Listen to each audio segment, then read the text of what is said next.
Hey guys, so today this video is going to be a little bit different. I've been reading a lot of news stories about people who get plastic surgery and stuff, and for whatever reason, and I've been seeing a lot of videos of people who want to get plastic surgery or have had plastic surgery in their experience.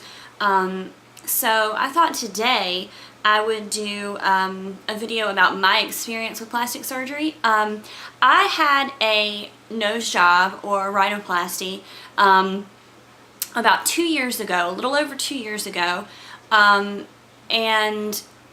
I thought I'd do a video about what I went through and the process and the healing period and the final, product and everything like that. I'm not going to go through like how I found a doctor and, why I knew the doctor was the right one for me. I'm not going to do all that. I'm just going to start from, a couple of days before the surgery and through the healing process and through recovery and everything like that. I got a nose job because I had a hump on the bridge of my nose, and I've always been really self-conscious about it. I used to have the cute little button nose up until I was about 6 years old, and that's when my adult nose started forming. I didn't get my mom's nose or my dad's nose. I ended up getting my grandma's nose, which is this like bump, and it's a larger than it should be for your face. It's a little out of proportion. And that's not to say that my grandma's not gorgeous. My grandma is beautiful. But the nose that I got just did not fit my face. I was really self-conscious about it. I did get picked on a little bit about it. Not awful, like I didn't feel like I was being bullied about it. But I did get picked on a little bit. You know how teenagers and kids can be. So when I turned, let me think. When I was 26 or 25, I was 25, almost 26, and I decided to get my nose job. I wanted to do it earlier, but I didn't have the money yet, and so once I did have the money to do it, I went for it.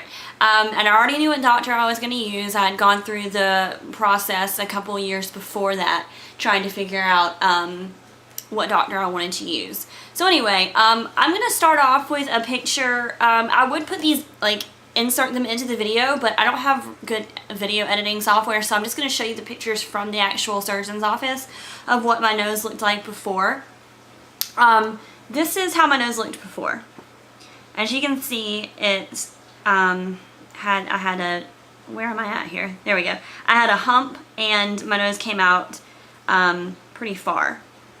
So I just was not happy with that, and that's what I dealt with all my life. And some people would say, oh, it's not that bad, it's not that bad, but when it's your nose and it's on your face and you have to deal with it all the time, it is that bad. So you should never tell somebody, oh, it's not that bad, I don't know why you'd have plastic surgery, unless you know how it really feels. And this is the view from the front. It wasn't bad from the front, but you can still see where the hump was. And I had what the plastic surgeon called a bulbous tip, which the tip of the nose was just too big.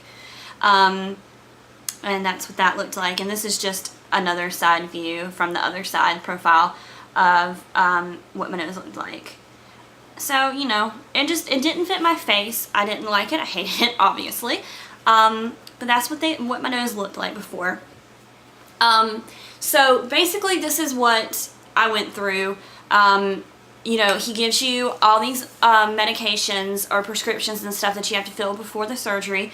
The main thing is this antibacterial wash for your face. I can't remember what it's called. I still have the bottle. It's at my mom's house. I think it's still at her house. I might have thrown it away because I stayed with her after I was out of surgery. But you wash it a couple of days before the actual surgery. He had me wash my face with this antibacterial, or it's like antimicrobial, something like that, face wash, and it just gets rid of any kind of bacteria on your face. I mean, they don't want you to use it anywhere but your face, because obviously that's where all of the incisions are going to be made and everything like that. So they want all the bacteria off your face so that it lessens the chance of any kind of infection from any bacteria on your skin getting into any of the incisions from the actual surgery. So I did that a few days beforehand. You do that like 3 days for the 3 days before it or something like that, I think. Can't remember exactly. But, and then the night before, you put on, he gave me a patch that went right behind my ear, and I have some pictures I'll show you of what I'm talking about. But it's just this little patch that went right behind my ear, and it was a nausea patch. So that way I wasn't nauseous from any of the anesthesia or any other of the medications that I was going to be on. And so I just put that on the night before, and I wore that all through the night, and then that day, and while I was in surgery, I kept it on. And then of course you go in and they prep you. They put a catheter in, which was horrifying to know they put a catheter in, but I was already asleep when they put the catheter in. And if you don't know what a catheter is, it's a little tube that goes into your urinary tract to catch all the pee. So that way if you use the bathroom while you're in surgery, it just goes into this bag, you know, and you don't make a mess. So yeah, I was about that, but I was asleep when they put it in. I was still asleep when they took it out, so I guess it wasn't really a big deal because I didn't know. So yeah, they do that, and they put you under. They do the IVs, and they put you under. The surgery took about 2.5 hours for me. I had an open surgery, which is basically, there's a closed surgery and an open surgery. Closed surgery is when they can go through your nostrils and not make any big incisions on the outside, and they can go through and do any of the procedures that they need to do without having to cut your nose open. I had an open surgery, obviously, because my surgery was a little more complicated. It wasn't just tip work or anything like that. It was actually the bridge of my nose had to be shaved down, and it was easier for the surgeon to do that with an open procedure. So basically what they do in an open procedure is they come through on the inside of your nostril, and they do an incision all the way around your nostril. It looks like I'm picking my nose. They do an incision all the way around the inside of your nostril, and then they do an incision on the, what is this called? I can't remember what this is called, but they do an incision across this little part right here on your nose, and then they do an incision around the other nostril.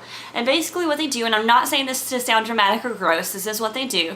After they make those incisions, they take the skin and they basically fold it up. Like all the skin that they cut, they take it and they just fold it up so that way this is open. Like all this would be up here, and they kind of pin it to your forehead basically, to keep it out of the way. And I know that sounds crazy, but that's what they do. So they cut, they peel it back, and they pin it to your forehead so that all this is exposed, and so you can see, you know, all the cartilage in your nose and the bones of your nose and everything like that. And then he went in with basically a chisel, like a little, you know, hammer and chisel, and they put it on the bridge of my nose, and they just tap, tap, tap, go to the next spot, tap, tap, tap, go to the next spot, tap, tap, tap, and then just basically chisel down my bridge of my nose. They also had to break my nose completely and reset it to get the best results. They broke, I think he said he broke it in 3 places to reset everything, and then shave the bridge of my nose down, and then he did some tip work too to make the tip of my nose not so bulbous. They did all that, and he also did a graft, which is basically he took some cartilage from the tip of my nose and put it on the bridge of my nose to rebuild the bridge of my nose, basically, because he's chiseled it down. He needs to rebuild it so that it's strong and sturdy and, you know, not all floppy, because that would be weird. So that's basically what the procedure is.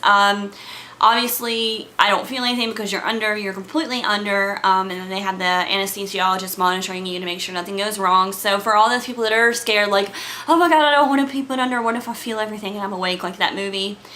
It's so rare for that to happen. And, you know, so anyway, so the surgery was finished, and they rolled me out, and they put under, well, they put a hard splint. You can either have a soft splint or a hard splint, depending on the severity of the procedure. I had a hard splint because basically he rebuilt the bridge of my nose, so I had a hard splint, which is just basically like a hard plastic little case that goes over the bridge of my nose to hold it in place and let it start to fuse back together. So I had that on. I had the hard splint on for about a week, I think. About a week. But anyway, after the surgery, they pack your nose with gauze and stuff like that to absorb all the blood because your nose is going to bleed like crazy. I mean, it's just going to happen.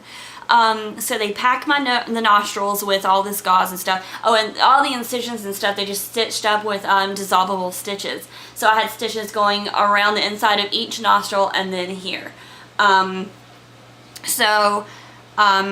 They pack it all in, and then they put the splint on and the bandages and everything like that, and then they put a pad underneath your nose, and it's called a drip pad, which basically catches all the blood drippings. I know it's gross, but that's what it does. So what I'm going to do real quick is I'm going to show you on my Facebook the pictures that I had from before my surgery and stuff, just so you can kind of get an idea. Okay. Now, I don't know how well you're going to be able to see this. I'm going to try to focus it in. If you look right here, that's the nausea patch before that I had to wear before surgery to help with the nausea and stuff. This is me right before surgery with my awesome little cap on and the blanket, and I was making faces because my mom was with me and she was being really irritating.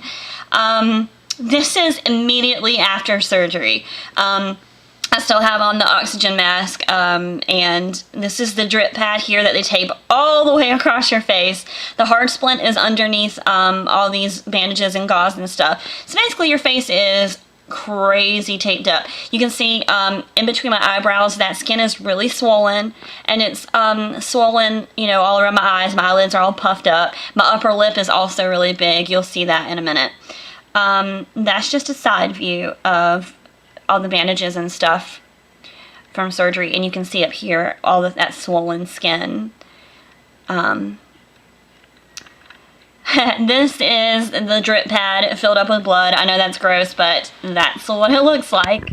I was obviously still really out of it, but I gave a thumbs up because I was happy to have it done, and I was excited to see it. They had just taken off the drip pad to change it, so you can kind of see, you know, you can kind of see where the stuffing is in my nose. It's hard to tell, but at this point my nose looks kind of like it's curved upwards because the tip is so swollen. And you can see all the swelling in the skin there too. This is home, well, this is at my mom's house, recovering. I finally got some sleep. So that was nice, but all this is swollen here. The tip of my nose is really, really swollen. The bruising is already starting around the eyes, and it's still swollen in between my eyebrows. This is the next day. This is day 2. The bruising is setting in pretty well. I look like a boxer. My lips are nice and swollen. Everything's swollen. The packing was taken out on day 2, which was nice because I could finally breathe, because it was awful trying to breathe with the packing in your nose. You just can't breathe. And the drip pad was taken off, but I still have the splint on my nose, obviously. This is day 6. I had the splint removed. The tip of the nose is really swollen, obviously, but you can see the bridge is nice and straight now. I was so excited about this picture. You can see my black eyes too now. And a front view of my black eyes. This is still day 6. I mean, it wasn't that bad at day 6, I think. The main thing was that, you know, you had the swelling under here, or the bruising under here, and it's still a little bit swollen there. But other than that, I thought it looked pretty good considering it had only been a week. Not even a week. This is after 12 days. The bruising is pretty much gone. The tip is still really swollen and kind of curved up.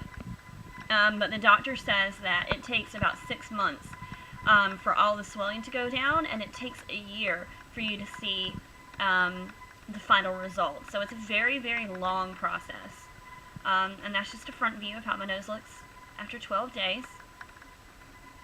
And that is 3 months post-surgery. You can see the swelling has gone down a whole lot. It doesn't curve up as much anymore. And the bridge of the nose is a lot more smoother than it was before, and the tip isn't as pointy. So those are all of the recovery pictures that I took. So I was really excited about that. Sorry, let me fix this. The recovery was really easy, just considering the extensive procedures that I had done. So I will kind of go through the, I'll go through the recovery in the next video because I know this one's already long. So I'll do a part 2 and we'll go through the recovery.